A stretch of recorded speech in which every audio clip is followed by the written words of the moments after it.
I think that what we're seeing here, as you talked about passion, talked about the passionate speakers, and certainly the similar interest and passion of everybody in this room right now, the wonderful thing that's happening here, you're here on Capitol Hill, where we can translate this passion with knowledge to make good things happen in these rare diseases that we represent here today. Pleased to introduce our next speaker, Grace Cassidy, who is a parent advocate for Project Muscular Dystrophy, and she's going to talk to us today about Social Security disincentives in the rare disease community. Grace. Good afternoon. My name is Grace Cassidy. I'm here today representing Parent Project Muscular Dystrophy, and I'm on behalf of my son Christopher, who's 25 years old, with Duchenne muscular dystrophy.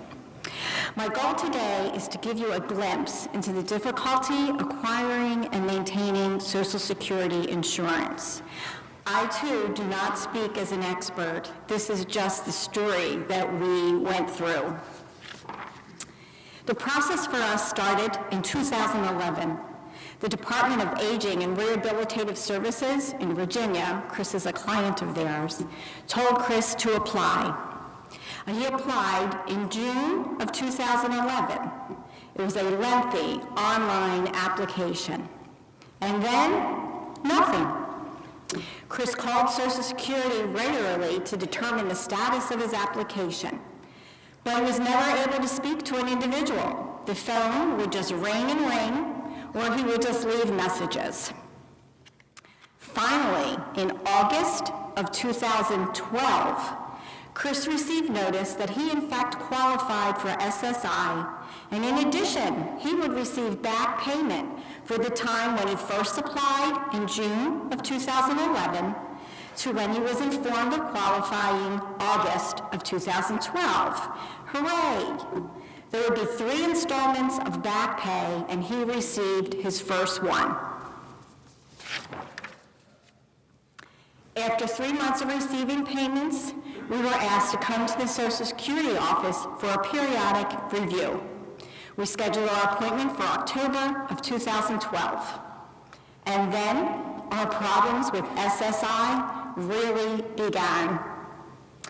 Chris was told that SSI was not an entitlement program, and just because you are disabled, you do not automatically get it. Here we thought we were going to a routine meeting, only for it to turn into an inquisition.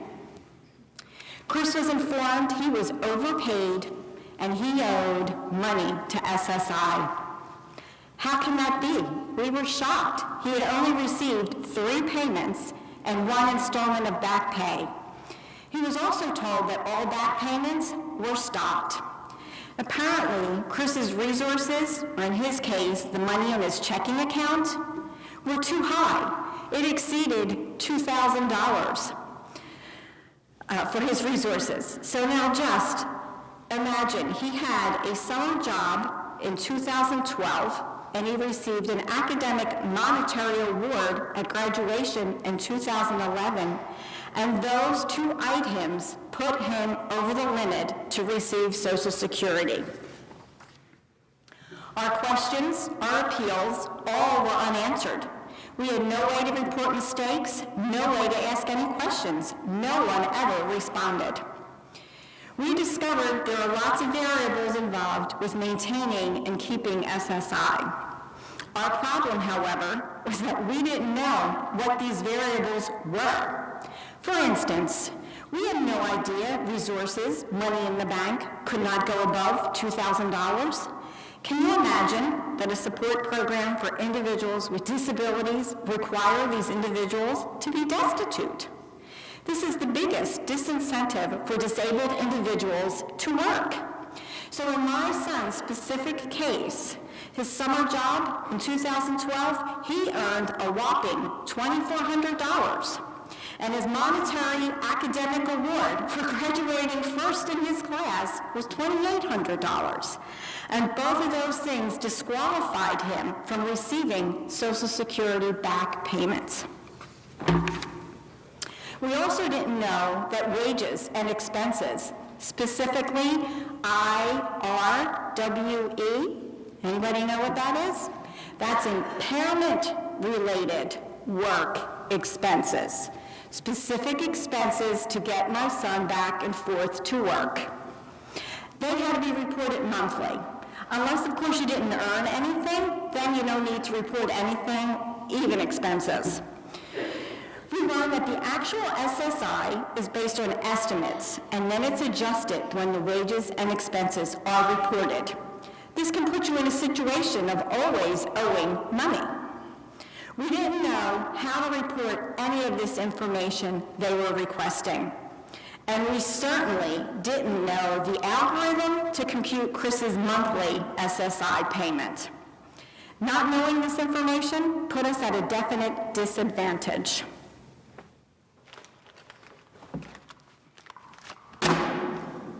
That was my prop. Not to mention the dread we felt opening the mail every day. This is the correspondence for the time frame. Every day, we received a letter from Social Security telling us that we owed money. You want a real example of what's in there? One of our letters that I pulled, somewhat funny, it actually says, quote, I'm sorry.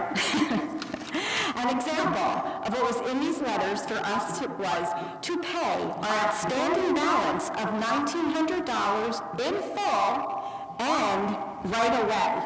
Whoever received a letter with saying pay $1,900 right away? Really? Support, so important for an individual with a disability, should not be so difficult to obtain. I describe this process as being asked to play a game. You don't know the name of the game. You don't get a game piece. You don't know the rules or the instructions, and you're told to play. Where do you begin?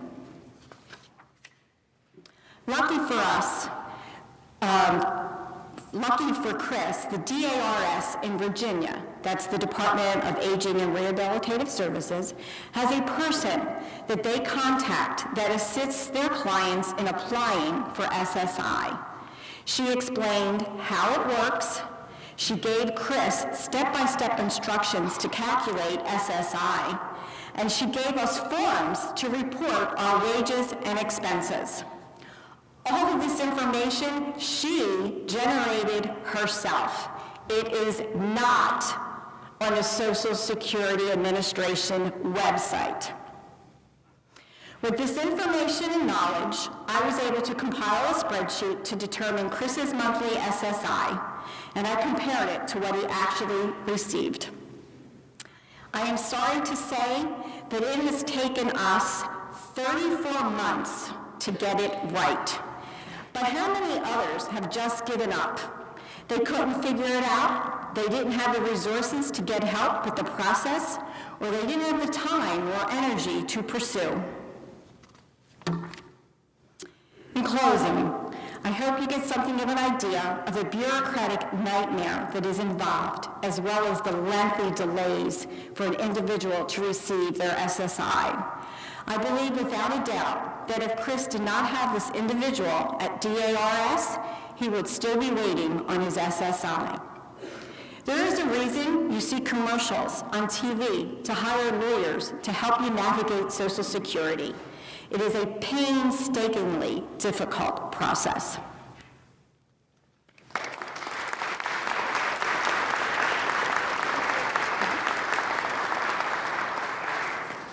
Thank you, Grace.